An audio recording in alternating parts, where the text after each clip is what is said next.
Frecuentemente las personas confunden una alergia a los alimentos con un concepto llamado sensibilidad alimentaria.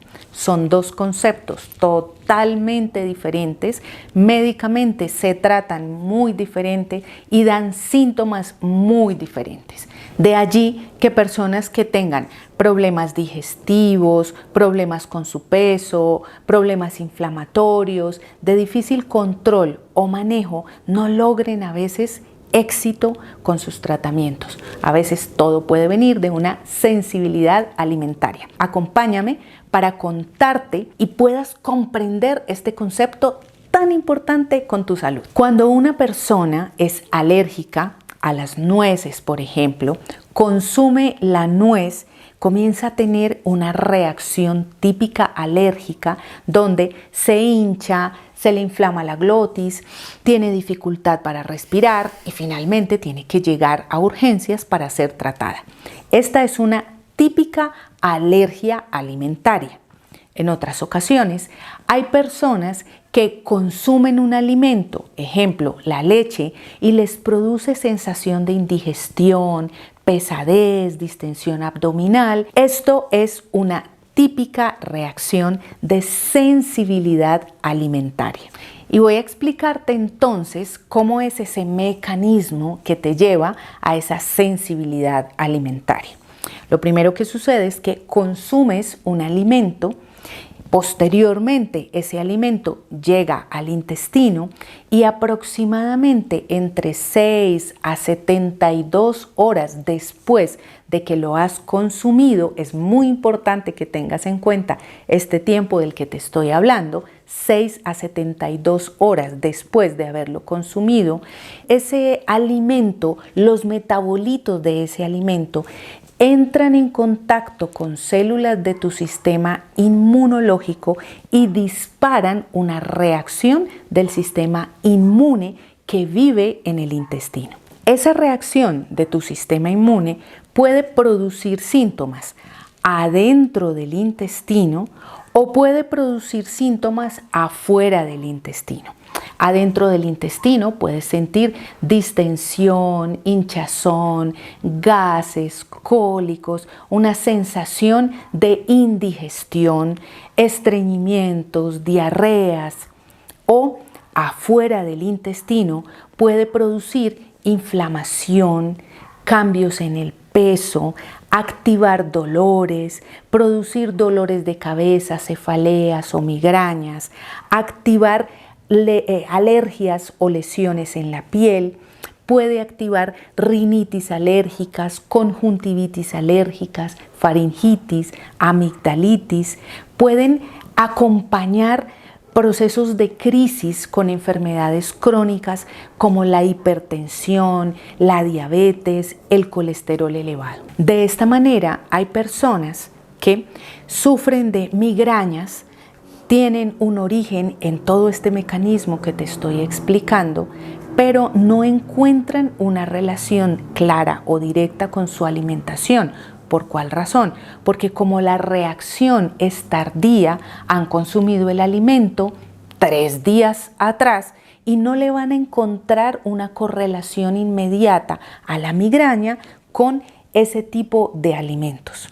O ciertas personas con estreñimientos crónicos o diarreas crónicas viven el mismo proceso. Estás pensando en el alimento que acabas de consumir, en el desayuno o en el almuerzo que acabaste de consumir, pero no piensan en ese alimento de 3 días atrás. Por tanto, es un mecanismo difícil de identificar. Es para ti muy complejo recordar lo que has comido en los últimos 3 días. ¿Cómo se detecta, cómo se diagnostica o se identifica una sensibilidad alimentaria? A través de un test funcional llamado IgG o test de sensibilidad de alimentos IgG. Para realizar este test te toman una muestra de sangre y haz de cuenta que esa sangre la van poniendo a reaccionar con los diversos alimentos y miden la inmunoglobulina G o la IgG, cómo se comporta esa inmunoglobulina, es decir, miden la reacción o la respuesta del sistema inmunológico a cada uno de esos alimentos. Finalmente, en esos test, el reporte es un listado de alimentos, regularmente son 90, 180, 270 alimentos que se reportan, y para cada alimento sale si hay una reacción de tu sistema inmunológico o si no hay reacciones de tu sistema inmunológico. En caso en que convencionalmente este test reporte más de 6 grandes alimentos positivos, asociado a esto, uno concluye que la barrera del intestino también se encuentra alterada. ¿Cómo se maneja una sensibilidad alimentaria? Se deben pasar 3 fases, debes recorrer esas 3 fases. La primera fase es una fase de eliminación, es decir, eliminas los alimentos que marcaron positivos, es decir, los alimentos que reaccionan negativamente con tu sistema inmunológico, debes sacarlos totalmente de tu dieta durante 4 a 8 semanas, eso depende de la enfermedad que se vaya a tratar o del síntoma o de la condición que tú tengas. Después de esas 4 a 8 semanas, entras en una fase 2, en donde comienzas a provocar al sistema con los alimentos uno a uno. Se llama fase de provocación porque cada tercer día provocas a tu cuerpo, provocas al sistema inmunológico con uno de esos alimentos, lo observas, observas cómo reacciona tu cuerpo, cómo reacciona tu sistema inmunológico, y posterior a esto entras a una fase 3, que es como la fase de mantenimiento.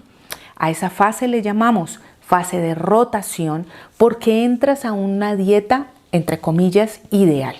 Para evitar que este tipo de situaciones se presenten en cualquier persona, es ideal que estés rotando tus alimentos. Aquellas personas que todos los días desayunan lo mismo o que todos los días cenan lo mismo, tienen un riesgo muy alto de comenzar a hacer este tipo de sensibilidades alimentarias. Entonces, la sugerencia sería tener un menú para 4 días y así cada día vas rotando el tipo de alimento que vas consumiendo. De tal manera que puedes plantear 4 desayunos. Por ejemplo, hoy desayunas con unos huevos con espinaca, mañana te puedes desayunar un pan hecho de harina de almendras con una mantequillita de almendras. Posteriormente podrías desayunar una avena con unas frutas y unos frutos secos, y el cuarto día podrías desayunarte unas hamburguesitas como unas arepitas de lenteja que se preparen idealmente caseras. Te invito a que realices tu menú de 4 días y luego nos compartas tu experiencia. Recuerda seguirme en las redes sociales, inscribirte a nuestro canal de YouTube, dar clic a la campanita y estar con nosotros cada semana aprendiendo más y más acerca de la medicina regenerativa y del antienvejecimiento celular.